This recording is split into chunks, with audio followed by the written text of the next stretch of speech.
Messieurs, bienvenue en direct sur Congo Live. Merci de votre fidélité, vous nous suivez, nous sommes les jeudis. Merci de votre fidélité, mesdames et messieurs. Bonjour et bienvenue. Ce matin avec Espoir sur Congo Live. Espoir, bonjour et bienvenue. Bonjour messieurs les journalistes, bonjour à nos téléspectateurs, bonjour à tous ceux-là qui se battent pour que le Congo puisse recouvrer sa souveraineté nationale, internationale. Comment vous allez? Non, ça va très bien. Vous allez bien? Ouais. Quelles sont les nouvelles ce matin?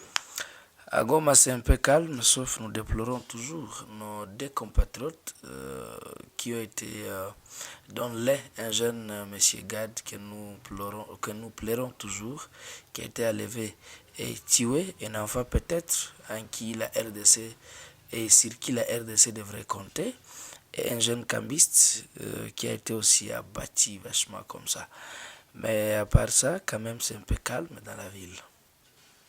D'accord. C'est quoi la situation sécuritaire aux environs de Goma? Aux alentours, c'est un peu aussi moche dans le sens où les terroristes ne baissent pas garde et aussi les jeunes ne baissent pas garde. C'est que les jeunes déterminés toujours à mettre l'ennemi à l'extérieur et les terroristes qui se battent toujours pour récupérer une portion de la RDC, chose qui ne vont même pas y arriver.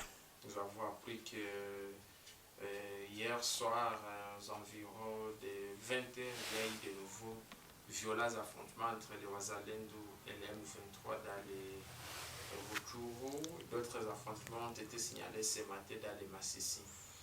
Qu'est-ce qui se passe là-bas? Vous savez, à Massissi, c'est un peu difficile puisque vous savez ce qui s'est passé à Ngungu.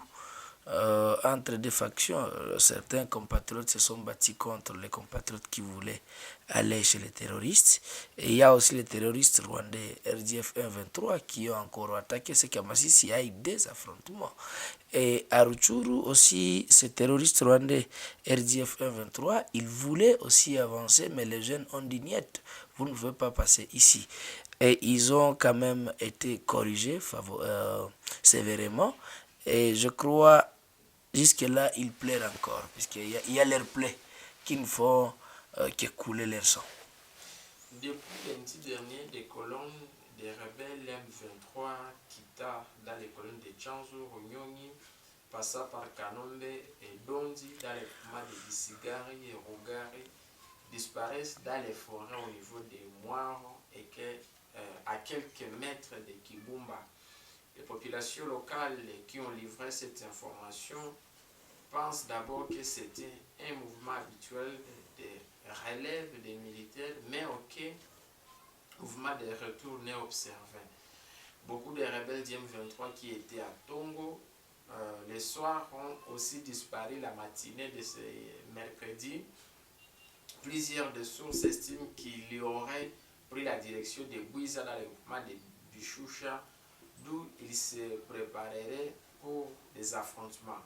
Pendant ce temps, les FARDC restent sereins et dont, bon moral, se préparant conséquemment à découdre avec ces rebelles qui sont accusés d'avoir endeuillé des milliers de populations s'ils ne veulent pas suivre la feuille de route de Luanda, nous a confié une source de l'armée congolaise. Est-ce qu'il faut encore parler de la feuille de route de Luanda? Est-ce qu'il faut parler encore de l'histoire de Nairobi et je ne sais pas d'où?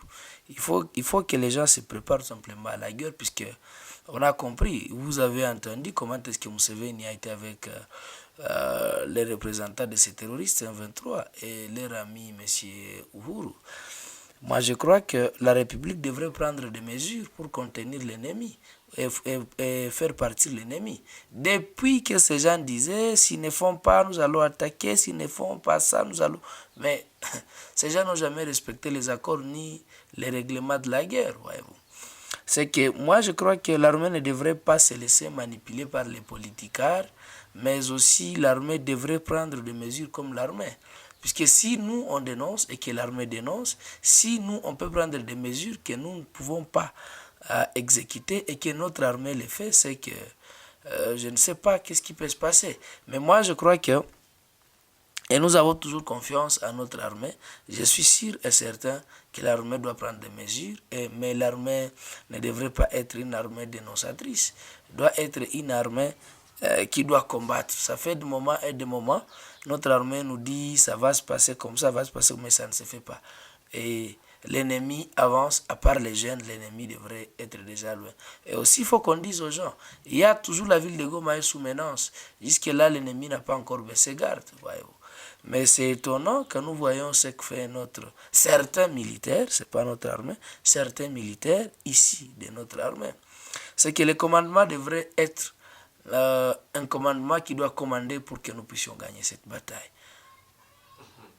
Alors, on nous parle toujours de Tchanzo et Runyonyi qui semblent être les liens ou des zones les importantes pour les M23. Qu'est-ce qu'on peut retenir de ces zones?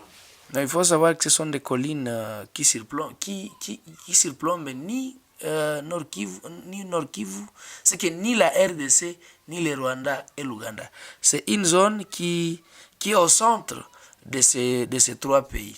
C'est que celui qui est à Tchanzu peut facilement voir en RDC, notamment la province Nord Kivu, et celui qui est à Tchanzu peut facilement voir dans le Rwanda et facilement voir dans l'Ouganda.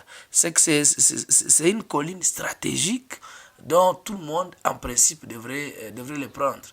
Et si notre République, à l'époque, réfléchissait très bien, il fallait que là, il y ait une base ou bien un centre d'entraînement, normalement, de nos militaires. Mais malheureusement, à l'époque, le pouvoir, il n'avait même pas tiré attention sur Tchanzu et Runyonyi. Mais actuellement, il commence à comprendre. Si on parvenait à chasser ces terroristes rwandais F-23 RDF, je crois que là, il y aura une position militaire de la RDC, puisque c'est stratégique. Est-ce que aujourd'hui, c'est le bastion du M23? Exactement. Et c'est là où on peut dire la base ou le quartier général, alors, ou l'état-major du M23. Exactement. Et alors, quand on en parle, parce que les autorités semblent, disons, en connaître, les autorités savent que c'est ça, l'état-major du M23, mais pourquoi on n'a jamais mené même avant que le M23 bien sûr progresse, pourquoi on n'a jamais mené des opérations dans ces zones, disons, ou des bombardements, s'il faut le dire comme ça? En fait, comme je vous ai dit, c'est une zone stratégique, mais aussi à haut risque. Vous savez que la RDC, nous sommes parmi les pays protecteurs de la nature. Et nous aimons la nature. Vous savez, Tchanzu, c'est juste dans le Virunga. C'est à proximité de Virunga, voyez-vous. C'est que si on menait des opérations de l'autre côté, facilement on peut toucher notre parc. Mais je pense que les autorités devraient s'en méfier et comprendre que c'est la vie humaine d'abord. Et comme c'est la vie humaine d'abord, il faut suivre cela qui tue nos compatriotes. Moi, je crois que nous exhortons à notre armée, à notre régime, à notre pouvoir, ceux-là qui sont au pouvoir, de bien comprendre que si on parvenait à récupérer Tchanzu facilement, nous avons le contrôle sur, nous avons une vue sur l'Ouganda et le Rwanda. Alors, on parle de ces colonnes, on y revient encore, parce qu'on nous a dit qu'il y a ces colonnes, ces colonnes des éléments d'IM23 qui quittaient le Tchanzu, il y a eu certains éléments qui sont dirigés dans les Bouiza, d'autres dans les Kibumba, mais après, les colonnes ont disparu. Maintenant, la question, comment comprendre que des colonnes de gens peuvent disparaître comme ça? Non, c'est tout à fait normal, ils se dissimulent. Ils peuvent aussi ôter leur tenue et descendre, soit là où nous ne savons pas, voyez-vous. Ils se dissimulent, ils se camouflent, c'est parmi leurs stratégies. Mais je pense que nous devons réfléchir loin de ça. Il se dissimule, oui, mais où et pourquoi? C'est ça les questions auxquelles nous devons réfléchir. Mais même si on y réfléchit, nous n'avons pas de réponse. Ceux-là qui ont des réponses, c'est nos autorités, c'est notre armée, c'est notre ANR, c'est notre DGM, c'est notre police. Est-ce que les autorités sont au courant de ça? Parce que ce sont des informations relayées par la société civile et d'autres sources de la population. Le sérieux problème est que nos autorités ne lisent pas, nos autorités ne suivent même pas l'actualité. Ils sont un peu embourbés dans je ne sais pas quoi, mais bon, on va y arriver. Je crois que les calculs ont changé. Aujourd'hui, on peut parler d'une guerre, il faut dire stopper, oublier, ça va continuer jusqu'à quand? Ce n'est pas une guerre stoppée, oubliée ou quoi. C'est une guerre d'actualité. C'est une guerre d'actualité puisque cette guerre a beaucoup de tournures, comme je vous ai toujours dit. Il y a les gens qui vont venir aussi comme des M23. On va nous dire que ce sont des M23 et ils vont s'installer si on ne prend pas des mesures pour les contenir. C'est un peu ça. je crois que les autorités réfléchissent. Ils vont prendre des mesures, ça c'est sûr et certain. Parlons justice. Le procès de François Béa, ancien conseiller spécial du chef de l'État en matière de sécurité, a repris hier, mercredi, à la haute cour militaire. Le collectif Free François Béa recommande en tout cas de mettre fin à ce procès et de libérer les co-accusés de François détenus à la prison militaire de Ndolo. Le mercredi, tous les prévenus ont introduit une nouvelle demande de la liberté provisoire. La haute cour militaire a promis d'examiner les demandes de mise en liberté provisoire introduites par Guy Vanda Vala, le colonel Pierre Lili Tambwe et d'autres. Ils disent qu'elle a pris cet acte de tous les moyens exposés par les avocats et invite en tout cas les avocats à déposer les sous-bassements avant de rendre son verdict sur les demandes de mise en liberté provisoire. La Cour a désigné une nouvelle composition et décidé de poursuivre l'affaire même sur les cas de François Béa qui sera jugé par défaut. Cette même cour militaire avait cédé en tout cas le 16 août à la demande de remise en liberté provisoire sollicitée de l'ex-conseiller spécial en matière de sécurité du président Tshisekedi, M. François Béa. La cour avait examiné les rapports médicaux de son médecin, mais aussi les médecins requis par la haute cour militaire. Tous avaient recommandé. Maintenant ici, c'est comprendre que les avocats de Béa continuent et ne cessent de demander une mise à liberté provisoire pour leurs clients. En fait, M. François B. appelé Fantomas, il n'est pas parmi les personnes moindres. Parce qu'il faut rappeler que François Béa qui est l'ex-patron du Conseil national de sécurité, est accusé avec 4 autres policiers et militaires des complots contre le chef de l'État, offense à celui-ci, incitation des militaires à commettre des actes contraires à la discipline et violation des consignes. Vous savez, M. François Béa, comme je l'ai dit, n'est pas parmi les citoyens minuscules comme nous. M. François Béa, c'est parmi les proches de M. Kabila et c'est parmi les personnes qui savent normalement les rouages sécuritaires de la RDC. Il n'est pas de la dernière pluie comme nous, les pauvres, les minuscules. Mais moi, je crois que les gens là qui s'appellent collectifs pour Béa, je crois devraient être collectifs pour la justice équitable que d'être collectif pour François Béa. C'est que nous demandons toujours, comme on a toujours été du bon côté de l'histoire, puisque le bon côté de l'histoire, c'est être juste, c'est être véridique et honnête. Ce n'est pas le bon côté que parlent les politiciens. Alors, moi je crois que justice soit faite. Si Béa, normalement, aurait pensé sur la déstabilisation du pouvoir, ou bien si Béa aurait réfléchi dans le sens de comploter contre Tshisekedi, qu'il soit puni. Et si Béa n'a jamais pensé ça, qu'on les laisse libres. Mais nous, nous soutenons la justice, puisque la justice est rendue au nom du peuple congolais, et nous laissons que la justice fasse son travail. La justice, est-ce qu'on peut dire qu'il mérite une libération? Parce qu'on a vu d'autres qui ont été arrêtés, comme par exemple le conseiller privé, Bisselele, qui a bénéficié de sa liberté provisoire aussi. Oui. Peut-être le dossier était vide. Bon, en fait, moi, je ne saurais pas le dire puisque c'est la justice. Et moi, je ne suis même pas dans la justice. Et sérieusement que nous faisons les droits, mais je ne peux pas le dire puisque c'est au juge d'apprécier. C'est au juge d'apprécier. S'il mérite la liberté, on va donner. S'il ne le mérite pas, on ne peut pas. C'est au juge d'apprécier. Revenons un peu, parce qu'on parle de justice. Il est déjà libre, on ne parle plus de lui. Qu'est-ce que vous retenez de ce procès? Non, en fait, vous savez, j'avais suivi parmi les hautes autorités de la justice dire que non, le problème d'arrêter, libère, c'est pas une bonne manière de procéder. La meilleure façon de procéder, c'est arrêter lorsque la personne a commis des fautes et libérer lorsque la personne ne mérite plus d'être arrêtée. Alors moi, vraiment, je n'ai rien retenu du procès Bisselele, sauf que On a compris que même un conseiller du chef de l'État peut être arrêté, un DIRCAB peut être arrêté. Être libéré, c'est tout à fait normal. Et puis, il faut qu'on dise aux gens que l'arrestation, c'est l'exception. La liberté, c'est la règle. Voyez-vous, c'est un peu ça. Et si il continue aussi à jouer avec cette carte, on arrête, on libère pour intimider peut-être, je crois pour nous, ça n'augure pas des avantages pour la République. Qu'est-ce qui devrait être fait? Non, ce qui devrait être fait, comme je l'ai dit, c'est qu'on arrête la personne lorsqu'il mérite d'être arrêté. Mais pas arrêter pour arrêter puis libérer les soirs. Non, c'est pas une bonne manière. La bonne manière est que on arrête la personne puisque la personne a commis des fautes. C'est pas arrêter seulement. Il y a le député Ouagadougou aussi qui est toujours à la prison, disons qui est toujours en dodo, dont ses avocats demandent sa liberté provisoire. La fois passée, on a vu des mouvements citoyens qui ont sollicité aussi de sa liberté provisoire.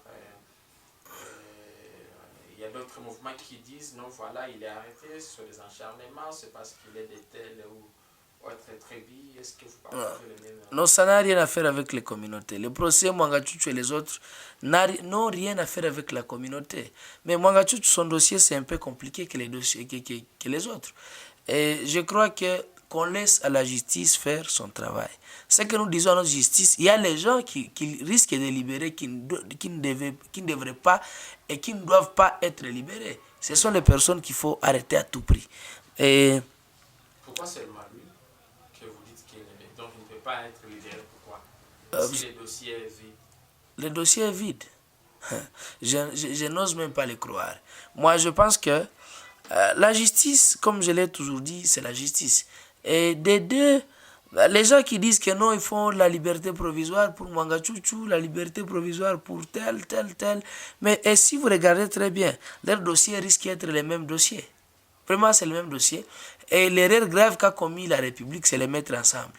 Normalement, on devrait surveiller quel est le mouvement de Béa dans la prison, quel est le mouvement de Mwangachuchu dans la prison. Bon, je crois qu'il y travaille. On laisse voir que la justice fasse son travail. C'est que les gens, je vous dis, il y a les gens qui sont encore ici dans la morgue, ici de l'hôpital général de Massissi, que les policiers qui ont été à la garde de M. Mwangachuchu, sur lesquels ils avaient tiré. C'est qu'il y a beaucoup de charges qui pèsent sur Mwangachuchu et nous attendons voir que la justice fasse son travail. Point barre. Alors, je pense que pour Mwangachuchu, bon, c'est vrai, vous êtes revenu sur ça, vous dites que c'est un peu complexe, c'est pas comme d'autres affaires, parce que vous savez que pour certains, c'est même la justice, on accuse des autres de collaborer ou d'avoir des liens avec les 23 choses que ces avocats ne cessent de démentir. Est-ce que vous ne voyez pas qu'il y a au-delà de ça, comme les mouvements citoyens ont dit non, voilà, parce qu'il Quels sont ces mouvements citoyens? Ça, il faut comprendre. Quels sont ces mouvements citoyens? Les mouvements citoyens corrompus, des personnes corrompues, ce sont les personnes que vous nous dites des mouvements citoyens. Mais nous, chez nous, à la lutte de Afrique, on avait chassé des personnes, tout simplement puisqu'ils avaient accepté de défendre l'indéfendable. Et c'est là que vous voyez sur les réseaux sociaux, du genre Ludovic, je ne sais pas quoi, ils disent non, puisque c'est un touti, mais non. Il y a même, est-ce que B est touti? Mais il n'est pas touti, c'est Moulouba, si je ne m'abuse. Est-ce que Bisselele c'est un touti? Non, il n'est pas touti. Voyez-vous? C'est que ça n'a rien à faire avec la communauté. Il y a M. Vital Kamere qui a été arrêté. Est-ce qu'il est touti? Non, il n'est pas touti. C'est que les gens doivent comprendre que le moment de se victimiser est passé. On connaît actuellement. Tous celui-là qui partent dans cette carte de la victimisation, on va comprendre. C'est un enfant de M. Paul Kagame. Ces gens se victimisent, c'est ça leur politique. Ça n'a rien à faire avec les communautés. Parce que lorsque vous tuez, ce n'est pas les Tutsis qui vous disent qu'il faut tuer. Lorsque vous pillez la RDC pour faciliter les Rwandais, ce n'est pas tous les Tutsis qui partagent leur politique, voyez-vous. Et lorsque tel fait ça, ce n'est pas sa communauté. On doit répondre de nos actes devant la loi. Point barre, ça n'a rien à faire avec la communauté. D'accord. Alors, mais la communauté, vous savez que, c'est vrai, les gens que vous aviez cités ont tous presque bénéficié de la liberté provisoire. Pourquoi c'est pas non, ne bénéficie pas ça? C'est pas tout le monde. Kamere n'a pas eu la liberté provisoire, il a été acquitté. Et ça, il faut préciser. Quand on acquitte quelqu'un en droit, il est blanchi, c'est qu'il n'a rien commis comme faute. C'est ça. Et les gens doivent éviter la victimisation. Puisque aujourd'hui, c'est l'arme de destruction. Quand quelqu'un vient, il spolie, on dit non, c'est puisque je ne suis pas ça, c'est puisque je ne suis pas ça. Voyez-vous, nous devons mettre ça à côté. Et c'est ça le tribalisme que certaines autorités, que certains politiciens veulent mettre au sein de la population. Et nous devons dépasser ça, nous comme population, surtout les jeunes éveillés. Ne tombez pas dans des histoires inutiles. Quand un Hutu fait ça, on dit non, puisque c'est un Hutu. Quand un Nande le fait, on dit non, puisque c'est un Nande. Quand un Tutsi le fait, non, puisque c'est un Tutsi. Non, nous devons éviter ça. Il faut répondre de nos actes devant la justice. D'accord. On se quitte par un message aux forces armées de la RDC. Félicitations, nous vous encourageons, nous voyons quand même qu'il y a refondation et reconstruction de notre armée, mais nous voulons vous voir quand même combattre. Nous ne voulons pas voir seulement les généraux dans des bureaux, nous ne voulons pas vous voir seulement circuler dans la ville de Goma n'importe quand. Depuis que les instructeurs sont venus, ils vous ont déjà instruit. Nous voulons voir combattre, nous vous soutenons et nous sommes toujours derrière vous et nous le serons toujours. Vous êtes notre espoir, mais vous devez quand même prouver à la population que vous êtes notre espoir. D'accord. Merci mesdames et messieurs, on se retrouve demain pour un nouveau numéro. Merci de nous avoir suivis. Bye bye.